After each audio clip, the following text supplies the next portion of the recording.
বোনটাকে আমার 3 ভাই মিলে রেপ করছে। যখন ছোট ছিলাম তখন তো আর সবকিছু নাই, কিন্তু যখন বড় হয়েছি ছোটবেলার কথাগুলি আর কি তখন মানে বেশ মনে পড়ছে এবং কষ্টও দিচ্ছে। ছোটবেলা থেকে আমরা শুরু করি, আপনার যতটুকু মনে আছে কোনো সমস্যা নেই। আমার এখনো মনে আছে, আমার জ্ঞান হওয়ার পরে থেকে আমার আব্বার অবস্থা সবসময় সচ্ছলই দেখছি।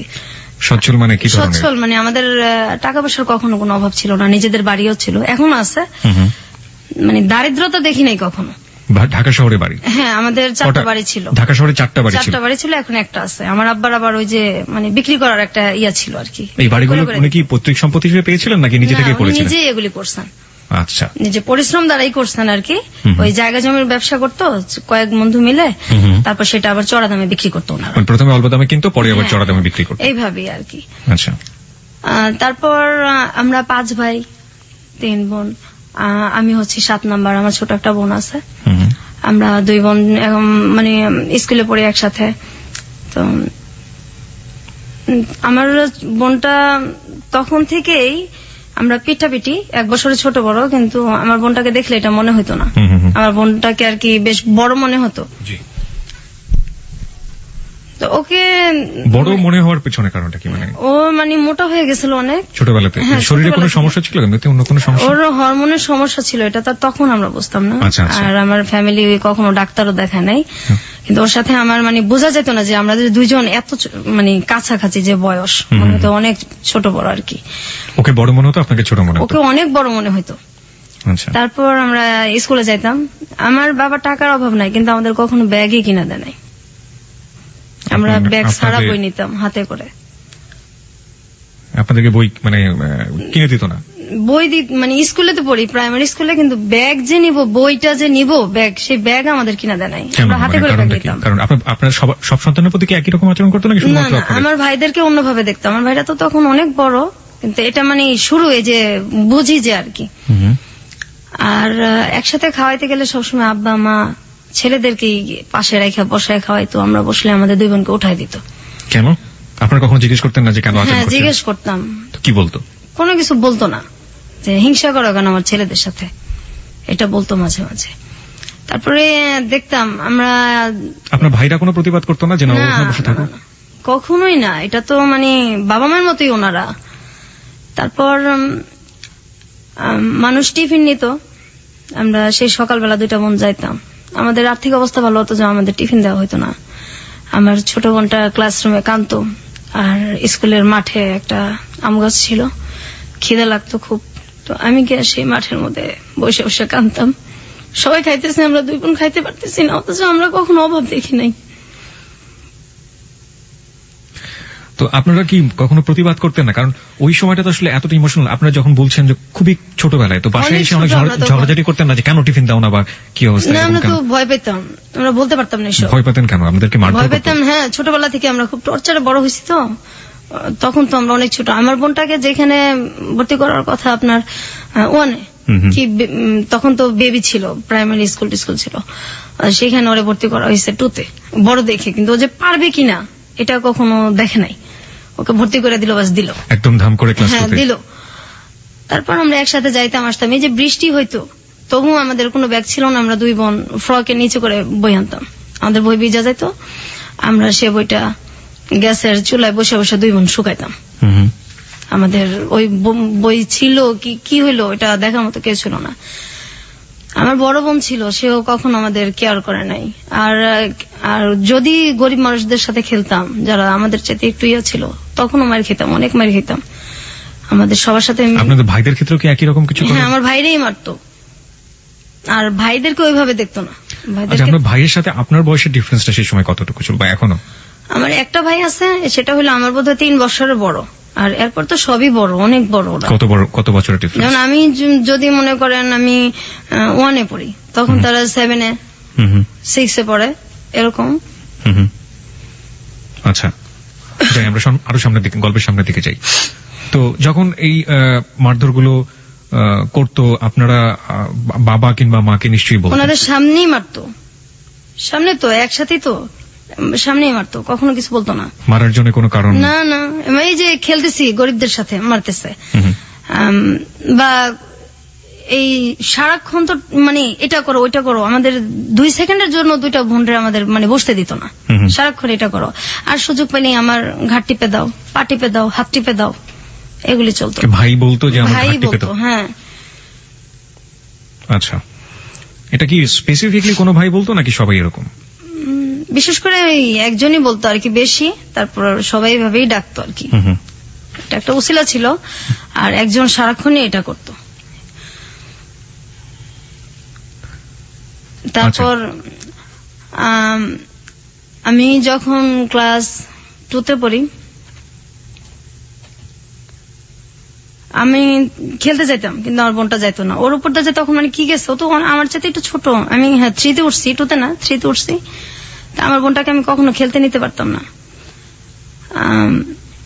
আমি কেন নিতে পারতেন না? আমি মানে ও যাইতো না, আর খুব কথা কম বলতো, অনেক কথা কম বলতো, এমনি চুপচাপ, কিন্তু হঠাৎ করে খুব চুপচাপ হয়ে গেছে।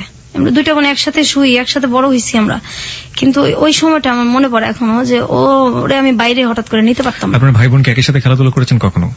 না না, আমি আর আমার এই ছোট বোনটা একসাথেই থাকতাম, একসাথেই খেলতাম, আমরা দুজন তো পিঠাপিঠি। তারপর আমি খেলতে যাইতাম, আমার বোনটা দূরে থেকে দেখতো, কিন্তু ও যাইতো না, ওরে আমি নিতে পারতাম না, জিজ্ঞাসা করলে কিছু বলতো না। পরে এক সময় আমি বুঝতে পারি আমার বোনটাকে আমার 3 ভাই মিলে রেপ করছে। ওকে, আপনি এটা বুঝলেন, আপনি মানে কখন কিভাবে আপনি এটা বুঝলেন, এবং কত বছর বয়স তখন আপনার? আমি তখন ক্লাস 3-তে পড়ি, 4-এ পড়ি। তখন তো কোনো মেয়ের একটা রেপ সম্পর্কে আইডিয়া থাকা উচিত না, বা জানেই না ব্যাপারটা। আপনি তো পরবর্তীতে বড় হয়ে এটা জিনিসটাকে বড় মূল্যায়ন হয়ে তো করেছেন, জিনিসটা আমি জানি, কিন্তু আপনি তখন কি দেখলেন আসলে? আমার বোন চুপচাপ হয়ে গেছে, আর শুধু বলতো যে আমার ওই জায়গাটা ব্যথা করে, এটাও আমার শরীরের একটা, আচ্ছা ঠিক আছে, আমার এই জায়গাটা ব্যথা করে। তো আমি তো এই জিনিসটা বুঝতাম না, তো বড় হওয়ার পরে বুঝতে পারছি। তো আপনি তাকে জিজ্ঞেস করেছিলেন যে কে এই কাজটা করেছে? হ্যাঁ, ও এটা আমাকে বলছে। আপনি তখন কি করলেন এটা জানার পর? এটা জানার পর আমি আমার বড় বোনকে বলছি। বড় বোন কি বলল? বিশ্বাস করে নাই, কোনো পাত্তা দেয় নাই কেউ ফ্যামিলিতে, এবং পরবর্তীতে এগুলির শিকার আমিও হয়েছি। এইভাবে আমার বোনটা যখন ওর 10 বছর, এর মধ্যে ও বেশ কয়েকবার রেপের শিকার হয়েছে আমার ভাইদের। এটা ও কি করতো এই ধরনের ঘটনা ঘটার পরে? আপনি আপনার পরিবারকে বলেননি, আপনি বড় বোনকে বলার পরে আপনি আমার বাবা মাকে বলেননি? তখন তো আমিও ছোট, জিনিসগুলোতে আমি বড় হওয়ার পরে মানে বেশি বুঝতে পারছি, আমিও তো তখন ছোট। একবার আমি মানে আমার বাবা মাকে বলছি জিনিসটা, আমি নিজেও বুঝি না, যতটুকু বুঝছি আর কি। তো বলছে তোমাদের জন্য কি আমার ছেলে বের করে দেবো, আমার ছেলেদের সাথে হিংসা করো, এই জন্য এরকম কথা বলো, আজে বাজে কথা বানায় বলো। বিশ্বাস করতো না, আর কিন্তু তারা শুনতেই চেত না, আমাদেরকে তো পছন্দই করতো না, হয়তো কেন এমন করতে জানি না। আমার তো আপন বাবা মা, আর ভাই বোন তো সবাই আপন। ওই সময় আমাদের পাশে কেউই ছিল না, আমরা 2 বোন একসাথে বড় হয়েছি, অনেক কষ্ট করে বড় হয়েছি, পাশে কেউ ছিল না। তারপর আমার বোনটা এরকম হইতে হইতে কথা বন্ধ করে দিল আস্তে আস্তে, একদমই যখন কথা বন্ধ করে দিত তখন বন্ধই থাকতো কথা। কতদিন বন্ধ থাকতো? 2 মাস 3 মাস বন্ধ থাকতো কথা, অনেক মারলেও কথা বলতো না, কারোর সাথে কথা বলতো না, কারোর সাথে কথা বলতো না। আবার যখন বলতো তখন হয়তো কিছুদিন বলতো, এরপর আবার বন্ধ। তারপর ও হঠাৎ করে বিছনায় প্রস্রাব করতো, এটা ওর একদম আগে ছিল না, তারপর হঠাৎ করে এটা হয়েছে। ওর যে মানে ডাক্তার দেখানো দরকার সেটা কেউ দেখাইতেছে না। তারপর ও চিল্লাচিল্লি করতো, খুব কষ্টে চিল্লাইতো, এগুলি বলতো। সেটার ওকে সাপোর্ট দেওয়ার মতো তো কেউ ছিল না, আর আমিও ছোট। তারপর ওই যে ভিজা কাঁথা এগুলির ওইভাবে উল্টায় রাখতো, আবার ওইটার মধ্যে এসে শুতো। এত শীত। আপনার মা কি করতেন? আমার মা কখনো আমাদের কেয়ার করে নাই। আমরা যদি কষ্ট পাই বলতাম, আমার মা একটাই কথা, আমার ছেলেদের সাথে হিংসা করো, তোমাদেরকে কি ভালোবাসি না, ভালোবাসা কি বড় করতেছি না, এরা কি ভালোবাসা আপনাদের 2 নজরে দেখতেছেন, আমাদেরকে এত কষ্ট দেন, আমরা কোথায় যাবো, আমাদের তো কেউ নাই, আপনি আমার ভাইদেরকে একভাবে দেখেন, আমাদের 2টা বোনকে একভাবে দেখেন। কিন্তু আমার বড় বোনকে ওনারা এইভাবে বড় করে নাই, আমার বড় বোনকে ওনারা অনেক ভালোবাসা বড় করছে। আমাদের 2 বোনের বেলায় এরকম হয়েছে। তারপর আমার বোনটা যখন ক্লাস 5-এ পড়ে, 5-এ পড়ার পরে একদমই বিছানায়, প্যারালাইজ না, কিন্তু বিছানার মধ্যে গোসলও করতে পারে না, হাঁটতেও পারে না, নিজে হাতে খাইতেও পারে না, এখনো ওকে আমার বড় ভাবি খাওয়ায় দেয়, গোসল করায় দেয়। আর তখন আমার বড় ভাবিটা তখন এরকম ছিল না, পরে আস্তে আস্তে মানে আমার মায়ের চাইতে বেশি ভালোবাসে। আমরা মেন ট্রিটমেন্টে যায়নি যে সময়টা এরকম হলো? না, আপনার পরিবার ট্রিটমেন্টে যায়নি? না, কখনোই না। কোনো ধরনের ট্রিটমেন্ট করে না, কখনোই করে নাই। তো ও তো অসুস্থ হয়ে পড়লো 93 সালে। This track was downloaded from FusionBD.com. 93 সালে একদমই বিছানায় পড়ে গেল। তখন ওর বয়স কত? তখন ওর মনে হয় কত হবে, 93 ও ক্লাস 5-এ পড়ায়।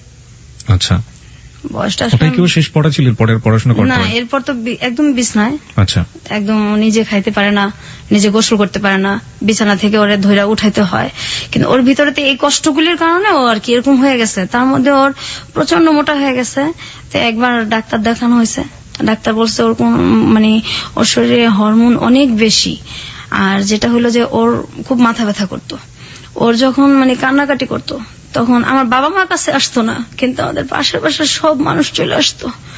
এত রাত্রে এইভাবে কে কাঁদে, পাশের পাশের অনেক লোকজন চলে আসতো, কিন্তু আমার বাবা মা পাশের রুমে থাকতো, ওনারা কোনোদিন আসতো না, আইসা কখনো পাশে বসতো না।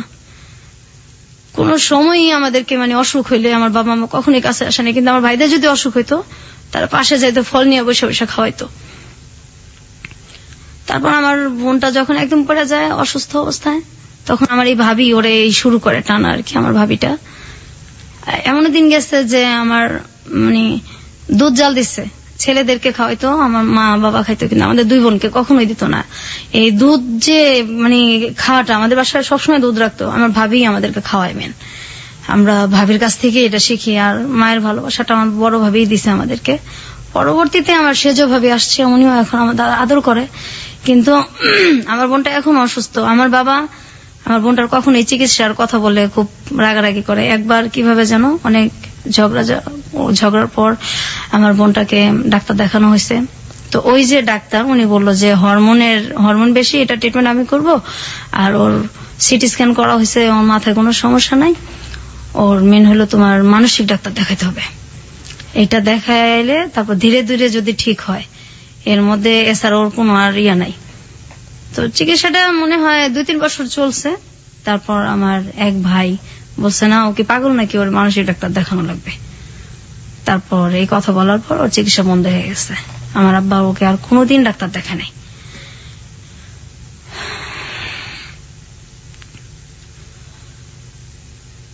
তারপর ও এখনো যদি মাথা ব্যথা করে, এখনো কথা বলে না, 2 মাস 3 মাস কথা বন্ধই থাকে। ওর বয়স কত এখন? এখন ওর বয়স তো আমার 2 বছরের ছোট, ওর 28-27 এরকম চলে। ঈদ আসলে নতুন কাপড় ওরে দেওয়া যায় না, পড়ে না? না। ও কি করে? ও মানুষের সাথে কথা মানে মানুষকে দেখলে ও কি করে? খুব ভয় পায়। আত্মীয় স্বজন বাড়িতে আসলে ও বাথরুমে গিয়ে লুকায় থাকে ঘন্টার পর ঘন্টা। বের হয়। আপনি বলছিলেন যে আপনি ফার্স্ট টাইম জানলেন যখন আপনি ক্লাস 4-এ পড়েন, তখন সে তার ভাইদের দ্বারা রেপ। এবং এটা কি ওই একবারই ছিল নাকি পরবর্তীতে না, আরো হয়েছে? ওকে অনেকবারই করা হয়েছে রেপটা। আমরা এই গল্পে ফিরবো, তবে তার আগে একটা বিরতি আছে। বিরতির পর শ্রোতা যারা শুনছেন তাদের উদ্দেশ্যে আমরা বলতে চাই, আমরা ফিরে আসছি আজকের হ্যালো 8920 গল্পতে। এবং সবকিছু আসলে জীবনের গল্প, জীবনে সবকিছুই সম্ভব, এবং যা হয়েছে আজকে তা আসলে অসম্ভবের চেয়ে অসম্ভব। এই অসম্ভব গল্প আপনাকে শেষ পর্যন্ত আমরা বলতে চাই, এবং বলার পর এটা আসলে একটা মেসেজ। আমাদের পরিবারে নারীরা কিভাবে নির্যাতিত হন নিজের মানুষের দ্বারা, নিজের একেবারে রক্তের সম্পর্কের মানুষের দ্বারা, সেখানেও যে আসলে নারীরা অনেক সময় নিরাপদ না, সেটাই আমরা আজকের গল্পে তুলে ধরার চেষ্টা করছি। আমরা ফিরবো বিরতির পর, আশা করছি আমাদের সঙ্গেই থাকবেন। আরেকবার নাম্বারটি মনে করে দিতে চাই, 91156689115668। এটা হচ্ছে আমাদের নাম্বার, এখানে ফোন করতে পারেন আপনি। ফোন করার পর আপনি আপনার নাম এবং সেল নাম্বারটি বলবেন, তারপর আপনার যা বলার আছে আপনি বলবেন। এছাড়া ফেসবুকে আমাদের একটি পেজ রয়েছে, সেখানেও আপনি যোগ দিতে পারেন, আপনার অভিমত জানাতে পারেন। ফেসবুক পেজটি হচ্ছে facebook.com/hello8920। হ্যালো বানানে W নেই।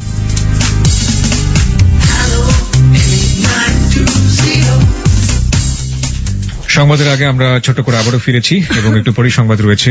আমার মনে হয় যে আপনি বোধহয় একটু নার্ভাস ফিল করছেন বিথি। আসলে কি একটু নার্ভাস? শরীরটাও আপনার তেমন একটা ভালো না, আপনি বোধহয় একটু নার্ভাস ফিল করছেন। নার্ভাস ফিল করার আসলে কিছু নেই। আমরা মনে করি সবচাইতে জীবনে ঘটে যাওয়া ঘটনাগুলো, আপনি আজকে বয়স যদি আমি ভুল করে না থাকি, যেহেতু আপনার বোনের চেয়ে 2 বছরের বড়, 30-এর কাছাকাছি আপনার বয়স, 30 বছর ধরে আপনি যে কষ্টটা বয়ে চলেছেন এবং সেই কষ্টগুলো আজকে আপনি আমাদের এবিসির লাখো শ্রোতার কাছে ভাগাভাগি করতে এসেছেন, নিশ্চয়ই আপনার একটি উদ্দেশ্য আছে, সেটা আমরা অনুষ্ঠানের শেষের দিকে জানবো। এবং এই যে এত কষ্ট করে বুকের মধ্যে লালন করে চলেছেন, এবং এমন কষ্ট যেটা আসলে কার কাছে কি আপনি আপিল করবেন, কার বিরুদ্ধে আপনি আপিল করবেন? আপনার অনুভূতিগুলো কি ঠিক এরকম না যে ভাইয়েদের কাছ থেকে? আপনি আপনার বোনের কথা বলছিলেন, আপনার নিজের ক্ষেত্রেও কি এরকম ঘটেছে? অবশ্যই। একই বয়সে আপনার ক্ষেত্রে এরকম ঘটেছে? হ্যাঁ, আমার একই বয়স হয়েছে, আবার আমার পরেও হয়েছে, কিন্তু পরে ওর হয় নাই আর কি। তো আমি যখন 2তে পড়ি, তখন আমার ভাই একটা আমাকে ডাক দিয়ে বলতেছে যে এই ঘরে আসো, ওই এক গ্লাস পানি দিয়ে যাও। তো ছোটবেলা থেকেই খুব ভয় পেতাম। কোন ভাই আপনার? এটা আমার সেজো ভাই। একজনই? একজন আর কি। ডাক দিতেছে, তো আমি গেছি পানি নিতে। তারপর এটা তো আসলে তখন বুঝি নাই, বড় হয়ে বুঝতে পারছি। তখন ক্লাস 2তে পড়েন? 2তে পড়ি। তারপর আমি পানি দিতে যাওয়ার পর আমার ভাই আর কি দরজা আটকায় দেয়, জানলা আটকায় দেয়, আমার মুখ চাপা ধরে, এবং তার দ্বারা আমি রেপ হই আর কি। তো এটা আমি বাসায় জানাইছি, ওই সেম কথাই। কোনো ব্যবস্থা নেওয়া হতো না বাবা মার কাছ থেকে? এটা ছেলেদেরকে জিজ্ঞাসা করা হতো না, উল্টা আমাদেরই ধমকানো হতো। আপনার ভাইয়ের বয়স তখন কত ছিল? আমার ভাইটা একদম যদি কমও হয় 7-8 তো পড়ে। আচ্ছা, 7-6। মানসিকভাবে অসুস্থ ছিল কি আপনার? না, কখনোই না, ওরকম কোনো সিমটমই তাদের নাই। এমনি পাড়ার লোকজন, আপনারা যে পাড়ায় বসবাস করতেন, তারা আপনার ভাইদেরকে কিভাবে চিনতো, মানে কেমন মানুষ হিসেবে চিনতো? আসলে আমাদেরকে তো বাহিরে কম যাইতে দিত, খেলতেও কম দিত। আপনাদের দুই বোনকেই? হ্যাঁ, খেলতেও কম দিত, বাইরে যাইতে দিত কম। তারপর আমি যখন এরকম হওয়ার পরে আমি কিছুদিন স্কুল যেতে পারি নাই। তো আমি খুব কান্নাকাটি করতেছি, মানে আমি কি বলবো, কাকে বলবো? তা আমি বাসাতে বলছি, এই কথা শুনছি, স্কুল যাইতে পারি নাই। এই যে যাই নাই, এর জন্য অনেক মারধর করা হয়েছে আমার। আমি স্কুল কেন যাই নাই? আমাদের যদি একটু খারাপ লাগতো, আমরা স্কুল বন্ধ দিতে পারতাম না। তারপর আমার বোন যদি পড়তে না চাইতো, যে একদিন খারাপ লাগতেছে, পড়তে পারতেছে না, ওরে মানে ফ্ল্যাটের ওই মাথা থেকে একদম এই মাথা পর্যন্ত আমাদের মানে পড়ার ঘরটা চুলের টাইনা তারপর হেঁচড়ে নিয়ে আসা হয়েছে। কে করতো এটা? এটা আমার মেজবাই করতো, এটা আমাদের স্যারের সামনেই করতো। আচ্ছা, আমরা গল্পের বাকিগুলো শুনতে চাই সংবাদের পর। রাত 12টার সংবাদের পর আমরা আসলে এই গল্পের শাখা প্রশাখা সবগুলোই জানার চেষ্টা করবো। আশা করছি আমাদের সঙ্গেই থাকবেন। সংবাদ পর্যন্ত অপেক্ষা করুন, তারপরে গল্পের মূল জায়গাগুলোতে আমরা যাব। হ্যালো 8920, আপনি শুনছেন এবিসি রেডিও FM 89.2। আশা করছি সাথেই থাকবেন।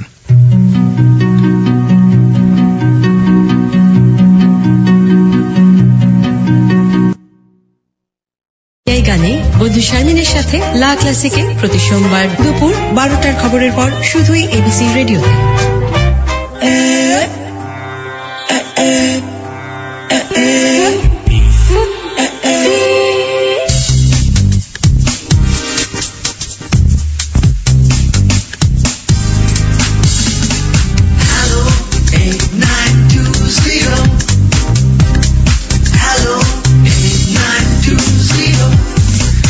আর একবার স্বাগত হ্যালো 8920-তে। সংবাদের পর আমরা ফিরে এসেছি আমাদের অতিথি নিয়ে। আজকে আমাদের সঙ্গে আছেন বিথি।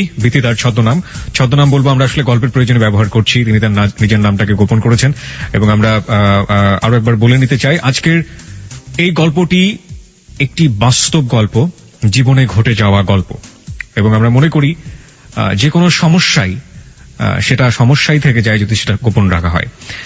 এবং আসলে আমি বিথিকে শেষের দিকে জানতে চাইবো যে আসলে 30 বছর ধরে যে দুঃখটা আপনি গোপন করে রেখেছেন, সেটা আপনি কেন আজকে আমাদের সাথে শেয়ার করতে আসলেন? এবং শেয়ার করলে যেটা সমাধান হয়ে যাবে ঠিক তা না, তারপরেও তিনি আমাদের কাছে এসেছেন, কারণ আমরা বিশ্বাস করি হ্যালো 8920 হচ্ছে মন খুলে কথা বলার প্ল্যাটফর্ম। জীবনের যে কোনো গল্প সেখানে বলা যেতে পারে। বিথি, আমরা সংবাদের বিরতিতে যাওয়ার আগে আপনার কাছ থেকে জানছিলাম যে কিভাবে আপনারা ফ্যামিলিতে অ্যাবিউজ হয়েছেন, এবং আপনার ভাইরা যেটা করেছে, এবং আপনার বাবা মা সেখানে কোনো ধরনের কোনো ভূমিকাই নেয়নি। আপনি আপনার বোনের কথা বলছিলেন, আপনার বোন। তা আমার বোন তো এই যে এরকম হলো, তারপর আমার বাবা মা তো কোনো কেয়ারই নাই, অসুস্থ হয়ে পড়লো। কিছুদিন ওর চিকিৎসা চলার পর আমার ভাইটা যখন বললো, তখন তো চিকিৎসা বন্ধ হয়ে গেছে। বন্ধ হয়ে যাওয়ার পরে তো মানে আমিও এটা নিয়ে অনেক ঝগড়া করছি, আমার ভাবিরা করছে, এবং আমার যে বড় ভাইটার পরে যে মানে আমার যে সেজো ভাইটা, ওই ভাবিটার দেশের বাড়ি হচ্ছে চাঁদপুর, জি ওনার 2টা বাচ্চা আছে। ওনার হাজবেন্ড আমাদের সাথে সেম কাজটাই করছে। আমার ওই ভাইটা তখন 9-এ পড়ে, ও তখন বড়। আর হাজবেন্ড মানে হচ্ছে আপনার ভাইয়ের বাইরেও? না না, আমার মানে বড় ভাইয়ের পরে যে ভাইটা বিয়ে করছে আর কি, একটা গ্যাপ মাঝখানে ভাই, জি। তারপরে যে ভাইটা বিয়ে করছে ওই ভাবিটা ভালো। ওই ভাবিটার হাজবেন্ড যে এরকম করছে সেই ভাবিটাও জানে। আচ্ছা আচ্ছা। উনি আমাদেরকে বেশ সাপোর্টও দিছে। উনি ওনার হাজবেন্ডকে কখনো জিজ্ঞেস করেছেন আপনার জানা মতে যে তুমি এই ধরনের কাজ কেন করেছো? না, এটা বলতে সাহস পায় না, খুব ভয় পায় ভাবি। ওনারা কি মারধর করেন বউদেরকে? না, ওরকম তো কখনো দেখি নাই। আর এমনি খুব ভালোবাসে, ভাবির সাথে কখনো খুব একটা লাগালাগি হয় না, বাচ্চাদের নিয়েই হয় আর কি। আচ্ছা। মাঝে মাঝে ওর নিজের বাচ্চার সাথে 2টা ছেলে যে আছে, ওই আমাদের সাথে যেরকম মানে টর্চারটা করতো, যে হাসি খুশি থাকাটা বোধহয় দেখতেই পারে না। কি ধরনের টর্চার করতো? গায়ে হাত তো তুলতো, এছাড়া কি ধরনের হ্যাঁ, টর্চার করতো? তো আমার ধরেন আমি ওই যে স্কুলে যাব ছোটবেলা, আমি আমার বোনের ইয়েটা আগে শেষ করি। জি। আমার বোনটা তো অসুস্থ হয়ে গেল, তারপর চিকিৎসা বন্ধ, ওর মাথা ব্যথার জন্য আশেপাশে মানুষ চলে আসতো, বাবা মা তো কখনোই আসতোই না। আর আমার ভাইরা ওর চিকিৎসা বন্ধ, যে ও কি পাগল নাকি, ওর তুমি মানসিক ডাক্তার দেখাবা। আর মোটা হয়ে গেছে, ডাক্তার বলছে হরমোনের ট্রিটমেন্ট করলে এটা ঠিক হয়ে যাবে, না হয় এটা ওর অনেক সমস্যা হবে। আমার বাবা বলছে এগুলি কোনো কিছু নাই, মোটার জন্যই সমস্যা সব। এবং আমার ভাইরাও এটাই কথা। আর আমাদের সংসারটা তাই হয় যে আমার ভাইরা বলে আর কি, আমাদের কোনো ভ্যালু নাই। আমরা 2 বোন কোনো ব্যাপারে কোনো মন্তব্য দিতে পারি না, আর আমাদের যেভাবে চালাবে ওইভাবেই। আমার বাবা টাকা নাই, কিন্তু আমার 2 বোনের যে কাপড় চোপড় গায়ের এটা কখনো মানে দিত না, কাপড়েও আমাদের খুব কষ্ট দিত। আর আমাদের কোথাও যে চিড়াখানা বা বাচ্চাদের যে ঘোরার যে জায়গাগুলি, ঈদ আসতো বা এমনিতে আমাদের কোথাও কেউ নিয়ে যায় না কোনোদিন, আমার আব্বাও না। আমরা এগুলি ছোটবেলা দেখি নাই চোখে, কখনোই না, ঢাকা থেকে এগুলি আমরা কখনোই দেখি নাই। তারপর কাপড় চোপড় যদি কোথাও যাইতে হতো, আমার এখনো মনে আছে, আমরা একটা জায়গায় যাব, তো আমাদের কোনো কাপড় নেই, আমাদের পাশের বাসার একটা মেয়ের কাছে গিয়ে আমার জামা চায় নিয়ে আসতে হয়েছে। অথচ আমার আব্বার কিন্তু টাকা আছে, কিন্তু কাপড় চোপড় এত কষ্ট দিত যে মানুষের কাছে গিয়ে আমাদের টাকা চায়, কাপড় চায় নিয়ে আসতে হইতো। অসুখ হলে ডাক্তারও দেখাইতো না। আমাদের ছোটবেলা টাইফয়েড হয়েছে, পরে ডেঙ্গু জ্বরও হয়েছে, আমার ডাক্তার আমার আব্বা দেখেন, আমার গলার চেন বিক্রি করে আমার চিকিৎসা করা লাগছে। আমার ছোট বোনেরও সেম অবস্থায়, ওর মাঝে মাঝে পা ফুলে যায়, একদম পা ফুলে গাল টাল ফুলে যায়, খুব কান্নাকাটি করে। আমার আব্বার কোনো খারাপই লাগে না।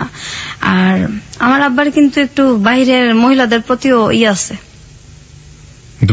দুর্বলতা আছে, আসা যাওয়াও আছে। আমরা যখন খুব ছোট, আমার মা আর আব্বা দুজনেই কিন্তু মানে মরিদ হয়েছিল। আমাদের বাসায় গান হইতো, পীরের মরিদ গান বাজনা হইতো, আমরা ওটা পছন্দ করতাম না।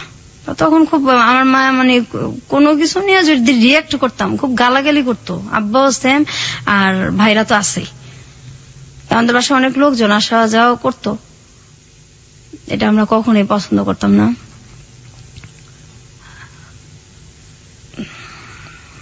খুব বেশি ইমোশনাল হয়ে গেলে আপনি গল্পের সামনের দিকে যেতে পারবেন, এবং আমি যতদূর জানি যে আপনি শারীরিকভাবে অসুস্থ, সুতরাং আমার মনে হয় একটু কন্ট্রোল করে আপনাকে বলতে হবে। আমি আর আমার ছোট বোন, আমার বোনটা যখন 6-এ পড়ার বয়স, ওর তো 5-এ পড়া আর যেতে পারলো না, একদম অফ। এর মাঝে তো আমি আগেই বলছি যে আমিও রেপ হয়েছি। তারপর আমি যখন, আমার বোনটা অসুস্থ শুয়ে আছে, আমার মাকে আর কি একটা ছেলে ধর্মের মা ডাকে, তো উনি আমাদের বাসায় আসে অনেক রাত্রে। আমাদের বাড়িটা ছিল অর্ধেক দোতলা অর্ধেক একতলা। আমি আর আমার বোনটা যে রুমে শুইতাম, তার পাশে আমার আব্বা আম্মার রুম ছিল, তারপরে ছিল বাথরুমটা। তো ওই লোকটা রাত্রে মানে আসে আমাদের বাসায়, আসার পরে আমার আব্বা আর মা আমার ভাইদের সাথে ওরা শুইতে না দিয়ে, আমাদের কিন্তু জায়গা আছে, ড্রয়িং রুমও আছে, আমাদের রুমে পাঠাই দিছে আমাদের সাথে শোয়ার জন্য। তো আমি ওইটা গিয়া বলছি যে আমাদের এত জায়গা আছে, উনি আমাদের সাথে কেন শুবে? তখন বলছে ওইখানে শুলে সমস্যা কি, তোমার ভাই না? ভাই বলে কিছু না, ভাই শব্দ তো ঘৃণা করি ছোটবেলা থেকেই, ভাই নামটাই ঘৃণা করি আমরা, ভাই আবার কি, ভাই বলে কিছু নাই। তারপর ওই লোকরা আমাদের সাথে শোবে। পরে আমরা কি করবো, আমরা 2 বোন সারা রাত একসাথে না ঘুমায় বসে আছি, আর ওই লোকটা আমাদের বিছানার মধ্যে শুয়ে আছে।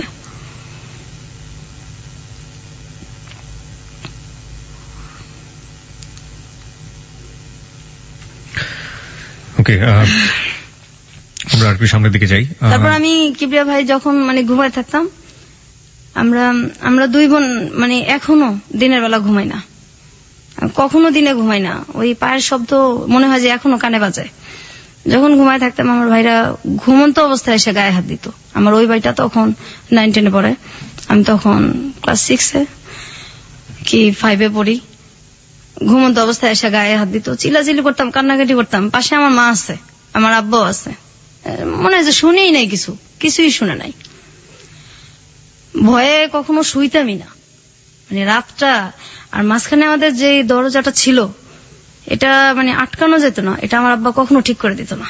তাহলে হয়তো আমরা ওই বয়সটা একটু সেফ থাকতে পারতাম আর কি। এটা কখনো ঠিক করে দিত না, কিন্তু ছেলেদের যদি কোনো সমস্যা হতো সেটা সাথে সাথে ঠিক হয়ে যেত। এটা এখনো হয়, ছেলেদের সব সমস্যার সমাধান সাথে সাথেই করা লাগবে। আমাদের কোনো সমস্যার মানে কোনো সমস্যাই নেই তাদের কাছে। ঈদ আসলে আমার আব্বা মা আমার ভাইদেরকে ডাক দিয়ে তাদের পাশে বসে খাওয়ায় না। আমরা যদি দুই বোন পাশে গিয়ে বসি, আমাদের উঠায় দেয়, তুমি ওঠো, ও এখানে বসবো, এখানে বসবো। আমার ভাইদের কথা বলে, কিন্তু আমাদেরকে বসতে দেয় না। আমাদেরকে তখন কষ্ট হয় না।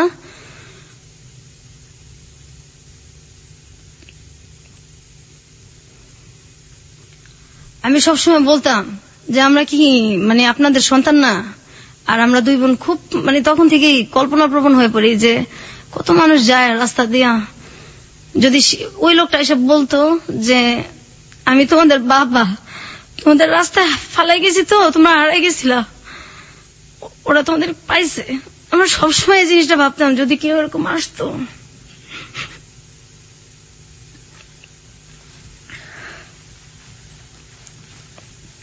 আমি যখন ক্লাস 5 পড়ি, আমি স্কুল থেকে আসলাম, আমার তখন রেজাল্ট বের হয়েছে।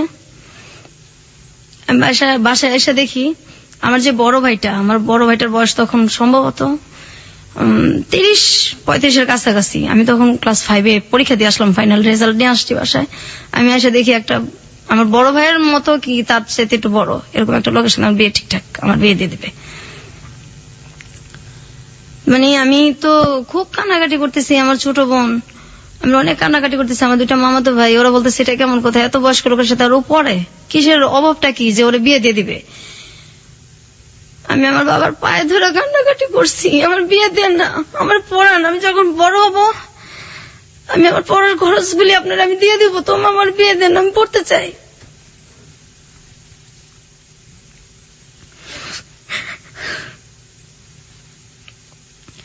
আমার ছোট বোনরা বলতো আমার তো চিকিৎসা করেন না, ওরে পড়ান, ওরে দেখেন। আমার ভাবিরাও বলতো, আমার বড় ভাবিটাও বলতো। আমার আব্বা মা কারো কথা শুনতো না। তারপর ওই বিয়েটা আমার মামাতো ভাই, আমি, আমার ছোট বোন, আমরা মিলা এটারে মানে ওই লোকটাকে বাড়ি থেকে তাড়াই আর কি, অনেক অপমান করে যতটুকু ওই বয়সে কুলাইছে। আর এই জন্য আমার যে ভাইটা বেশি টর্চার আমাদেরকে করছে, ওই ভাইটা আমাদেরকে অনেক মারছে ওদিন রাত্রে। আমরা আমি স্কুলেও 4-5 দিন যাইতে পারি নাই, আমার এত জ্বর আসছে। কেন আমি এটা কেন করলাম? বিয়ে দিলে দিবে, আমি এটা বলার কে?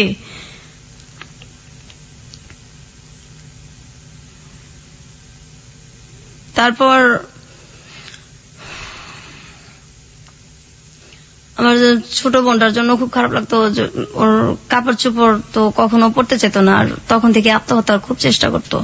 আমি গাছ লাগানোর খুব শখ ছিল আমার, ওই এন্ডিল গ্রাম থেকে নিয়ে আসছি, ধান খেতে দেয়, সেটাও মুখে নিছি, মরে যাবো। এই আপনার বোন আত্মহত্যার চেষ্টা করেছে, এটা আপনি কিভাবে জানলেন? হ্যাঁ, একদিন ওই ইঁদুরের বিষ আনা হয়েছে আমাদের বাসায়, তো সেটা পাওয়া যাইতেছে না। তারপর ওর ড্রয়ারে গিয়ে আমরা ওইটা দেখছি, আর পরে দেখছি যে ও বিছনার মধ্যে একদম কেমন করতেছে, মানে খাওয়ারও বেশ একটা চেষ্টাই করছে, খাইতে পারে না, ওইটা আমরা ফালাই দিছি। আরেকদিন ফ্যানের সাথে চেষ্টা করতেছে, দরজা আটকায় ওনা টোনা বাইন্ধে ফেলছে। তারপর দরজা জোরে আমার বড় ভাবি, ভাস্তি সবাই মিলে আর কি ভাঙ্গা হয়েছে। তারপর আত্মহত্যা করতে পারে না সেদিন, এখন ওই চেষ্টাটার মধ্যে আছে। ওকে এখন পুরোপুরি মানসিক রোগী? একদম মানসিক রোগী। ও মানুষ দেখলে ভয় পায়। কি করে ও মানুষ দেখলে? এই যে বাথরুমে ঢুকে যায়, তারপর এত গরম, এই গরমের মধ্যে কাঁথা মোড়া দিয়ে শুয়ে থাকে, এখনো গরমের মধ্যে কাঁথা মোড়া দিয়ে শুয়ে থাকবে, কার সাথে কথা বলবে না। ঈদ আসলে তো জামা সে পরবেই না, নতুন কাপড় সে পরবে না। তারপর ঘরের যে একটা আসবাবপত্র চেঞ্জ, এটা সে সহ্য করতে পারে না। আর ভাইদের সামনে যায় কখনো? কিসের? আপনার ভাইদের সামনে কখনো যায় বা ভাইরাও সে এক বাড়িতেই তো, সামনে পরেই আর কি। কোনো মানে উদ্ভট আচরণ করে? কথা হয় না, খুব একটা কথা হয় না, আর তো সহ্য করতে পারে না। আর মানে রিয়েক্ট তো এখন আর হয় না, করে কি করবে, কোথায় যাবে? আমি জোরে নিয়ে আসবো। আমার যে ছেলেটার সাথে এখন বিয়ে হয়েছে, ওটা তো আমি, আমার বোনকে তো আমি একসময় আনতেই পারবো, কিন্তু চিকিৎসা যে আমি করবো সেই অ্যাবিলিটিটা আমার এখন নাই। আপনার বাবার তো অনেক টাকা আছে, হ্যাঁ। তারা সে এখন পর্যন্ত চেষ্টা করছেন না না, treatment তারা করার করবেও জন্য? না। আমার আব্বা বলছে আমি যে কদিন বাচ্চা আছি এভাবেই চলুক, আমার চিকিৎসা আমি করতে পারবো না। আমার একটা ভাই আছে, হয়তো সে মাস্তানি টাস্তানি একসময় করছে। আমরা ছোটবেলায় দেখছি, আমি যখন 6-এ পড়ি, 6-7-এ পড়ি, সে রাত বিরাত বাসায় আসতো 3টা 2:30টা। আমার আব্বা কোনোদিনও কিছু বলতো না। তো ওই দরজাটা গেটটা আমার খুলতে হইতো বেশিরভাগই। বাসায় যদি পুলিশও আসতো আমারই খোলা লাগতো, না খুললেও সমস্যা আছে, না খুললেও থাপড়াইতো দুইটা। তো ওরে এই যে জেলখানায় যাইতো বা থানায় যাইতো, এক রাতে আমার ছেলেটা মারবো, ব্যথা পাইবো, 40,000 টাকা দিত রাত্রে, 50,000 টাকা দিতে এক রাতের জন্য থানায়, আমার ছেলেটা যাতে না মারে। তো ছেলের জন্য এত কষ্ট লাগতেছে, একদিন থানায় থাকবে, মেয়েদের জন্য কষ্ট লাগে না। তারপর আবার ছোট নিয়ে আসতো লাখ লাখ টাকা দিয়া, অথচ আমার বোনটার চিকিৎসা হয়ে যায় এই টাকা দিয়া। করবে না? কষ্ট লাগে না, মায়া লাগে না? কি করবে?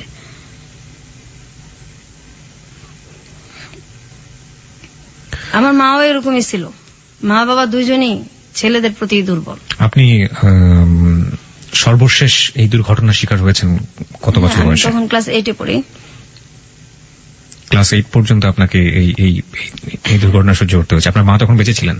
হ্যাঁ, আমার মা মারা গেছে যে 4 বছর হয়েছে। ক্লাস 8-এ যখন আপনার লাস্ট এই ঘটনাটা ঘটলো, আপনি আপনার মাকে বলেছিলেন? হ্যাঁ, বলছি। মা কি বলেছিল? তুমি মিথ্যা কথা বলো, সারা জীবন আমার এই ছেলে নামে এসব বদনাম করো, ওকে বেশি ভালোবাসি, সহ্য করতে পারো না, এগুলো কি বলো? তারপর আমার আব্বার ওইখানে গেছে, আমি তো কাঁদতেছি। তারপর গেছে, যাওয়ার পরে একটু পরে দেখি আমার আব্বাও খুব চিল্লাচিল্লি করতেছে। কি আমি কি এই 2 মেয়ের জন্য কি এসব কথা কয়? আমার 2 মেয়ের জন্য কি আমি আমার ছেলেদেরকে বাসা থেকে বাইর করে দিব নাকি? আপনার বাড়ির আশেপাশের লোকজন জানতো না এই ধরনের ঘটনাগুলো ঘটে? না। আপনার কখনো মনে হয়নি আপনি পুলিশে যাবেন, পুলিশে গিয়ে বলবেন? হ্যাঁ, এরকম মনে হইতো, কিন্তু যখন মনে হইতো যে বললাম ঠিক আছে ধরে নিল, বের হবে, বের হয়ে আমাকে যখন কিছু করবে, তখন আমি কোথায় যাব? আমার তো যাওয়ার জায়গা নাই, আমি যাব কোথায়? আমার বাবা মাই তো আমার নাই, তো আমি এখানে কোথায় যাব? কোনো জায়গায় তো নেই যাওয়ার। তারা মাঝে মাঝে বলতাম আমাদেরকে মাইরা ফেলেন বিষ খাওয়া। ধরেন আমি রেডি হইতেছি স্কুলে যাব, ওই সময় আমার ভাইটাকে বলতেছে, ম্যাক্সিমামে কি করতো আমাদেরকে, যেগুলো আমরা ছবিতে দেখি, ওই আমার হাত টিপা দাও, পা টিপা দাও, মাথাটা টিপা দাও। তো যাইতে যাইতাম না। আমার মাই বলতো, এই ডাক্তারছে যাস না কে, বড় ভাইটাকে যাস না কে, যাইতে যাইতাম না। তখন রাগারাগ করতাম, কিন্তু লাভ হইতো না, মার খেতাম, অনেক ভয়ে চলে যেতাম। তারপরে একদিন এরকম হয়েছে, স্কুলে যাব, ওই সময় আমার ভাই, আমি ড্রেস পরা আর মাত্র 8 ঘন্টা আছে আমার স্কুলের সময়, তখন ডাক দিয়া বলতেছে হাত পাত। তো আমি হাত পাইতে দাঁড়াই আছি। তারপর আমার ভাই কমলা খাইতেছে আর খুশাগুলি আমার হাতে দিতেছে। আমি তো দাঁড়াইতেছি যে দেরি হইলে ওদিকে ম্যাডামের মার খাবো স্কুলে, আর কিছু বলতেও পারতেছি না। এটা আমার মা তখন পাশেই, আমার ভাইয়ের পাশেই আমার মা খাটে বসে আছে। আমি বলতেছি আমি কি স্কুলে যাবো না? আমার হাতের মধ্যে আপনি কমলার খোসা রাখতেছেন, আমি স্কুলে যাবো, আমার স্কুলের সময় যাইতেছে গা। ঠাস ঠাস করে আমার গালের মধ্যে জ্বর দিছে। এই বড় ভাইয়ের উপরে কথা কস, তোর দাঁড়ায় থাকতে বলছি, তুই দাঁড়ায় থাকবি, এত কথা কস কি লিগা? তখন ম্যাডাম কি করবো না করবো। তারপর সেদিন রাত্রে আমার মা মাজারে গেছে, আমার বড় ভাবি তাদের রুমে শুইতো দোতলায়, আর নিচে আমরা শুইতাম। ওদিন আমার ভাইটা আমাকে ঘুমন্ত অবস্থায় ধর্ষণ করে আর কি, রেপ করে। তো এটা পরের দিন জানানো হয়েছে, ওই একই অবস্থা, কোনো রিয়াকশন নাই। কোথায় যাব? আমাদের তো কোনো যাওয়ার জায়গা নাই, সহ্য করেই থাকতে হয়েছে, বাঁচতে হয়েছে। আপনার বোনের ক্ষেত্রে এই ধরনের ঘটনা, আপনার ক্ষেত্রে সর্বশেষ ঘটেছে ক্লাস 8 অবস্থায়, আপনার বোনের ক্ষেত্রেও কি এই? না, আমার বোন যখন ওই যে 5-4 পর্যন্ত, তারপর তো একদম বিছনায় পড়ে গেল। এরপর আমরা একটু বড় হইলাম, একসাথে থাকি। আমার বড় ভাবিটাও তখন একটু ইয়ে হয়েছে, আমরা আবার এরকম হয়েছে যে আমরা তো নিচতলা আর দোতলা এরকম ছিল, স্কুল থেকে আসছি কাপড় চেঞ্জ করব, তো কাপড় চেঞ্জ করতেছি, হঠাৎ দেখি যে ঘরের পিছনে কে দাঁড়ায় আছে। তো প্রথম ভাবছি হয়তো মানুষ, কিন্তু আমাদের তো এটা তো পুরো বাউন্ডারি দেওয়া, অন্য মানুষ আসবে কোত্থেকে। তো হঠাৎ করে তার মানুষ ঘরের পিছনে তাকায় না, পরে খেয়াল করে দেখি হ্যাঁ আমার ভাই। এরকম অবস্থা তো কাপড় চেঞ্জ করাটাও সমস্যা হয়ে গেছে। আইসা স্কুল থেকে সব জানলা আটকায়, দরজা আটকায়, তারপর কাপড় চেঞ্জ করতে হইতো, অথবা বাথরুমে গিয়ে চেঞ্জ করে হইতো। আর ভয়ে তো দিনে কখনোই শুইতাম না, দিনে শুইলেও সমস্যা আছে। এই ধরেন বৃষ্টি হইতেছে অনেক একদিন, তখন আমি ক্লাস 7-এ পড়ি, তো বৃষ্টিতে ভিজে আসছি, আইসা খুব ক্লান্ত, ভয়ে কখনো শুই না। ওদিন কিভাবে জানি একটু মানে ঘুমায় গেছি, হঠাৎ করে ঘুমের মধ্যে দেখি যে আমার ভাই মানে সবসময় ঘুমের মধ্যে গায়ে হাত দিত আমাদের। তো হঠাৎ করে আমার ভাই গায়ে হাত দিছে, আমি তো মানে ঘুমের মধ্যে চিল্লাইতেছি, সহ্য কত করব, কোথায় যাব, চিল্লাচিল্লি করতেছি। আমার মা দৌড়াইয়া রান্না করতে আসছে, কি হয়েছে বললাম, দেখেন এইভাবে বাচ্চা যায়, এগুলি কি আমাদের মাইরে ফেলেন, না হয় আমাদেরকে কিছু একটা করেন, এভাবে কিভাবে থাকবো। আমার আম্মা যে তরকারি নাড়ানাড়ি করে খুশ, ওইটা নিয়ে আসছে আমাকে মারার জন্য। আমার ভাইটিকে তো কিচ্ছু বলেই নাই, উল্টা আমাকে আসছে মারতে।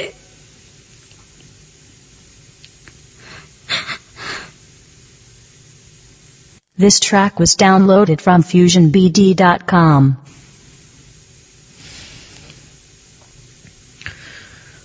আচ্ছা, আপনার পড়াশোনা কতদূর পর্যন্ত হয়েছে?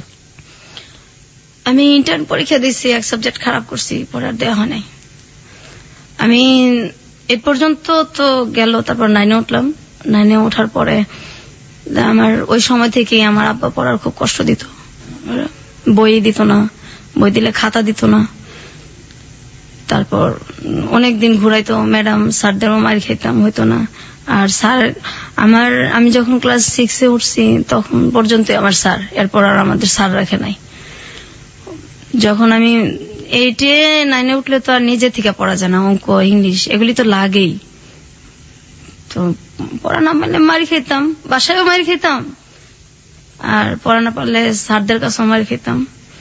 তো যে আমার ক্লাসের যেসব মেয়েদের সাথে সম্পর্ক ছিল, ওদের ভাই ছিল, তো ভাই শব্দটাকেই ঘৃণা করি। যাদের ভাই ছিল ওদের বাসায় আমি কখনো যাইতাম না, আর যাদের দেখতাম ওর বাবা মা বেশি আদর করে ওখানেও যাইতাম না, কখনোই যাইতাম না, ভাল লাগতো না যাইতে, সহ্য হইতো না।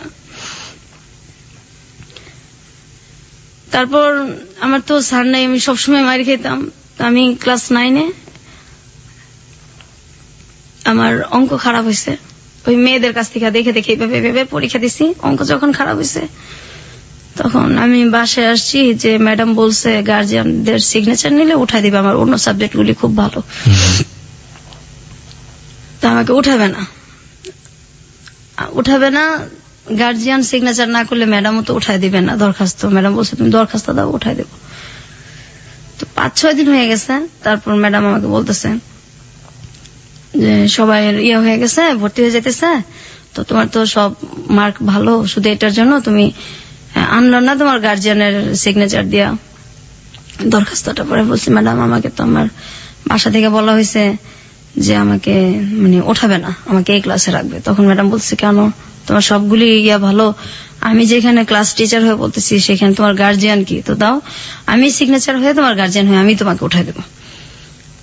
তারপর ম্যাডাম, আমি তো আর বুঝতে পারি না, আমি খুব খুশি হই আর কি, ম্যাডামের সিগনেচার দিয়া তারপর আমাকে উঠাই দেওয়া হয়। তো আমি পরের দিন এসে আমার আব্বাকে বলি আর কি যে আমার নতুন বইটি লাগবে, আমার উঠাই দিছে ম্যাডাম। এই কথাটা শোনার পর আমার যে বেটা বেশি টর্চার করছে আমাদের, ও এসে ঠাস ঠাস করে আমার গালের মধ্যে চড় দিছে, এত পণ্ডিত কেন, আমি উঠাবো না, ম্যাডাম তোরে বলবো কেন, আর ম্যাডাম বললে তুই উঠাবে কেন, তুই কস নাই আমার কথা। হ্যাঁ বলছি তো, আমি উঠবো না কেন, আমার তো সবগুলিতে রেজাল্ট ভালো। আমাকে কিবরিয়া ভাই এত মারছে, আমি মনে 10-12 দিন আমার জ্বর ছিল। আমার আব্বা কিচ্ছু বলে নাই, মাও কিচ্ছু বলে নাই, আর বলার তার কেউ নাই।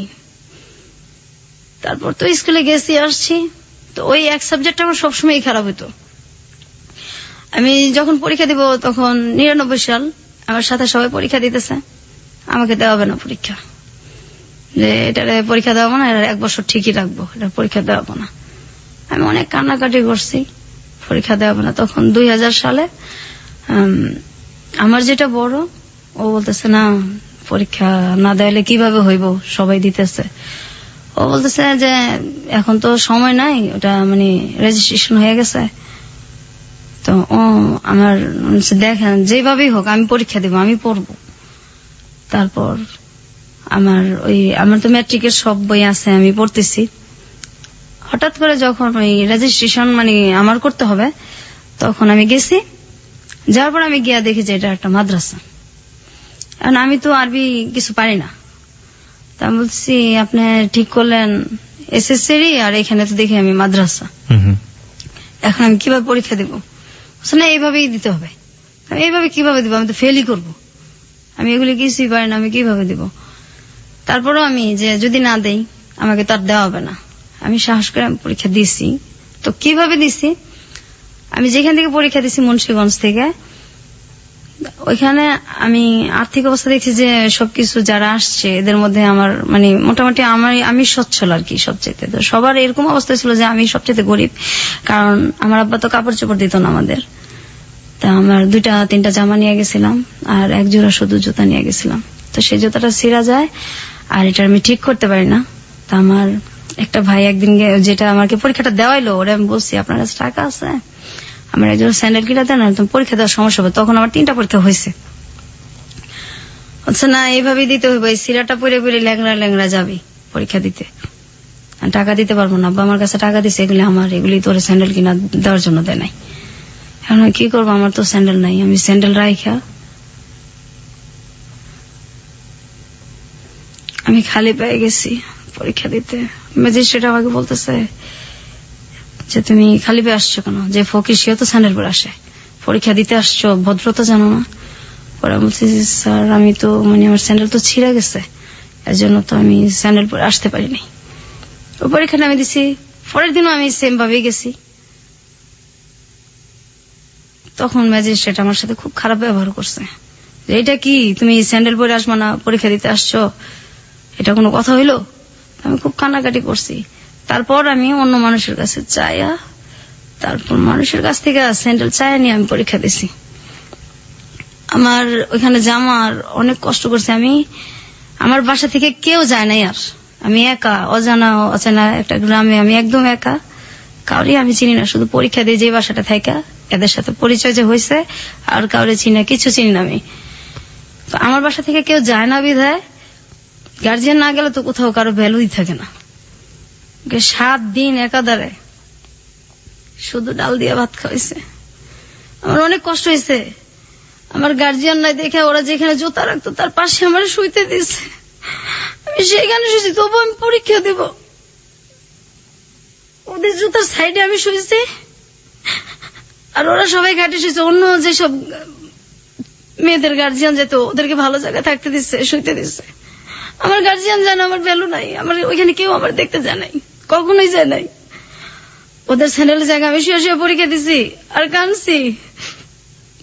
তারপর আমি পাশ করছি।